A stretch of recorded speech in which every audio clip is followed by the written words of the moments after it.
What is going on? I know probably there's not going to be a lot of people that join in, but I'm just obviously going to be going live every once in a while when I have a thought. Obviously, it's 2 mornings in a row, so hopefully you guys are super excited about that or not. It doesn't really matter. Let me just turn on the device to make sure that nobody calls or texts or anything else and distracts me. But I was actually listening to probably one of the best podcasts that I've heard in a while. And it was Joe Rogan, and he had a guy named Jesse Itzler, I think is his name. He wrote 2 books, which was Living with a Seal, which was David Goggins. David Goggins was a SEAL, and he lived with him for 30 days. And then he just wrote another book, and it's about a monastery. And the monastery essentially is in upstate New York. I think they have a lot of acreage. It's 500 acres, it might even be more, 50,000 acres, some ridiculous amount of acreage. And these monks have pledged their life to prayer. And I think they're Greek Orthodox monks, which is obviously a religious sect of Christianity. And he went up there for 2 weeks, and he lived in this place, and obviously read the book and everything else, because I haven't. But I heard it all from Joe Rogan's podcast. What's going on, Erwin? How we doing? And he brought up something, he brought up something very interesting, and he brought up how he wants to say no from now on. And saying no from now on is obviously to things like coffee or dinners or things like that. But more importantly is the time that he spends in moments that he wants to be there with his kids, visiting his parents, on vacation, taking time to himself. And listen to the podcast. It's the Joe Rogan Podcast. It's one of the latest ones. And his name is Jesse Itzler. And obviously I'm going to read the book because the podcast was fascinating. And there was also, this also brought it back to moments, okay? Moments, okay? So I'll explain that, and I'll do an Instagram post about it, and I won't really go into too much detail about it because of time-wise. However, in the incredible blog called Wait But Why, just Google Wait But Why, and it'll come up. And it's one of the only few blogs that Elon Musk actually subscribes to because he's so fascinated by this character. And in there, they have his top blog is about where you spend your time. And he actually calculated it down to blocks. I think he calculated it down to blocks of 60 minutes or no, into days. And he said, if you spend, say, and he said 80% of your days with your parents are before 18. And then after that, it's once you move out or you go to college, you don't spend as much time with them. And obviously, if you live with them, that's a little bit different. But any time that you spend after that are actually in accordance to a very philosophical time frame that I'm going to be talking about right now. Say you're 32, me.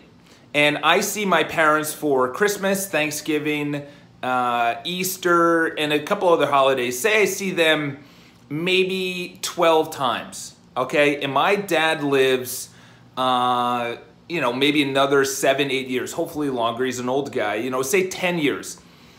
I'm only going to see him 100 times. And that sounds like a lot. But Jesse was actually breaking it down, and he said his dad's 88, and say he lives another 12 years to 90 or 100, and he only sees his dad 2 times a year.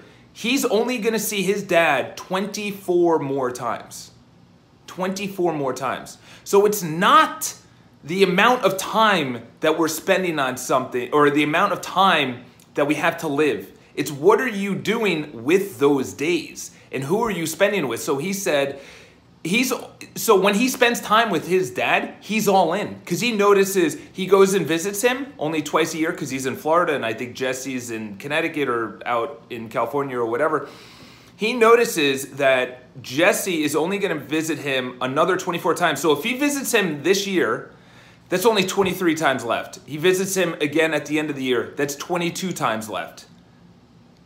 How many other times? And then it's 20, and then you're literally counting down, and then he's saying spending time with his kids. He knows after 18, they're gonna go to college, they're probably gonna move out, and then he notices that only 20% of the time that he's gonna spend with his kids, days-wise, are gonna be after 18. So it really it's really not about the days. It's really not about the time. It's the moments that you are with someone. How many times, see, when you're living with someone, say your spouse or your parents or your girlfriend or whatever, you think it's infinite because you're going to come home to them and then blah, blah, blah. But the people that actually realize it's not infinite are the ones that a sudden death happens, or they are, broken up with, or things just don't work out. My buddy's going through a divorce right now. He's like, I would have never have thought it. And obviously, if he'd thought about it, he would have paid way more attention. And it's beyond reckoning right now. And it really broke it down for me is, say I vacation, I don't vacation, but say I, go on 2 trips a year, and I'm 32, blah, blah, blah. You break it down, and yeah, that sounds like a lot. Like I'm going to go on another 100 trips, but it's really not. 100 trips, that sounds like a lot, but as you get older, you may not go on. My brother goes on 1 trip every 2 years. So he really appreciates it. So if he goes on 1 trip every 2 years and he's 43 and he lives another 40 or 50 years, so that means he only has about 25 trips left. So it's not about the time. It's not about the days. It's about the moments. Look at life as moments, okay? There's an incredible book called Moments. Highly recommend you check it out. And I know it's deep and philosophical. It's early in the morning and everything else. Go listen to the podcast. It makes way more sense when Jesse Itzler talks about it. And read the blog, Wait But Why. It will make a lot more sense. Because when I was with my parents, I was like, I don't, fuck them, whatever. Or I would see my sister, who cares, not a big deal. But then you notice it, and I'm like, I only see my sister, because she's in LA, I only see her like maybe 2 times a year. And what's going on, Carlos? I only see her like 2 times a year. And then in the future, if and when she gets married, and if I get married or whatever, you're only going to see him during Christmas. You're only going to see him maybe once every 2 years. My parents moved down to Florida. I'm not going to see them as much. So look at time now, because we're young, okay? We're young. We're really fucking young, okay? We're so young that when Jesse was telling the story, he was looking for funding, and this guy was in his 60s, and he had a pool in and Jesse was only 20 at the time. Jesse's 50. So when he was 20 at the time, there's a pool in this guy's apartment in New York City, so you knew this guy was multi-millionaire beyond, probably 40 to 50 million net worth, probably even more. And he asked him, he said, can you invest in my company? He said, no, but I'll give you one piece of advice. He said, I would trade anything, everything that you see here, the pool in my apartment in New York City 30 years ago, which was insane. Everything you see, all the cars, everything, for youth. Youth. So I can tell you right now, just stop fucking making excuses. Stop looking at your phone. Stop carrying that. I'm literally deleting the ESPN app. I'm just like, I don't give a fuck anymore. This is adding no value to my life. No value. Can you do a talk about living with them and holding you back? Move out. Move out. But the cost of living, listen, you can move out with a roommate. All of my rent went to, or all of my paycheck went to my rent.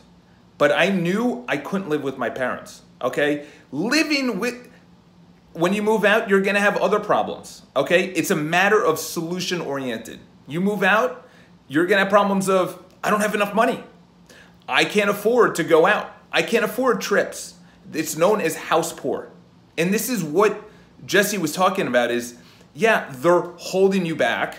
My parents, did they have an entrepreneurship? There's not one person in my family that's an entrepreneur, okay? Not one. They're all teachers. My uncle's a fireman, everything else, but no, rent costs now. I don't know what that means. But I could tell you now, if there's an excuse to move out, move out. If it's money, find a way. There's very inexpensive ways to live in whatever city you are or to live outside the city you are, okay? I could live in the Bronx for very little money, okay? Not paying any rent with parents. I don't know what you're saying. But, all right, just leave a comment below. I'm gonna hop out right now. Listen, I'm gonna tell you right now that moments are what we should focus on and not the time or the amount of, because you see them every day or the job or everything else. Dial everything down. I'm only going to have another 20 trips left. I'm going to have only another 50 days left. Things like that. So break it down to days. Those are moments. Enjoy your Wednesday. Leave your comments below. I just wanted to go live about that. Obviously, it went off the rails a little bit. Listen, Carlos, just leave a comment. You got it. You got to talk in complete sentences. Parents letting me live for free. Love them. Okay, great. Then fucking move out. Dude, this is what I'm talking about. You know, you're living for free. Fantastic. What's wrong? Why are you complaining? They're holding you back? Okay, great. Don't listen to them. You know, or if you move out, then you're going to say, I don't have enough money. Okay, then you have enough money. I don't know where to invest it. It doesn't matter. There's always going to be problems. There's always going to be issues. You know the answer. You know what you want to do. You're just not doing it. You're just not doing it. It's really what it comes down to. It's tough love, brother. It's tough love.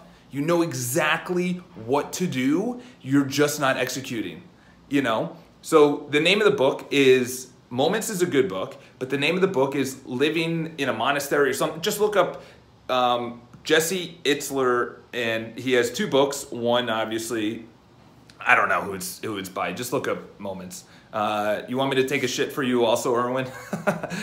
No, I'm just kidding. Just I don't know. Just fucking go to Amazon and look up Moments. It's the top-selling book. It's unbelievable. It might be Chip Heath, who also had another great book. Listen, it just fires me up to hear and to see so many problems, and maybe it's just at myself. You know, excuses or complaining or problems. Solution-oriented. Solution-oriented. Moments isn't the best book to read right now. The best book to read is Living in a Monastery by Jesse Itzler.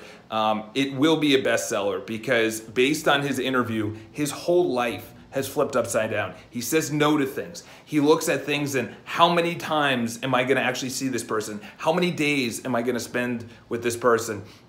What's the percentage of my life that has gone by? Go check out the blog post, Wait But Why? And obviously go check out everything else that I mentioned in here. Leave your comments below. Enjoy your Wednesday. Talk to you guys soon.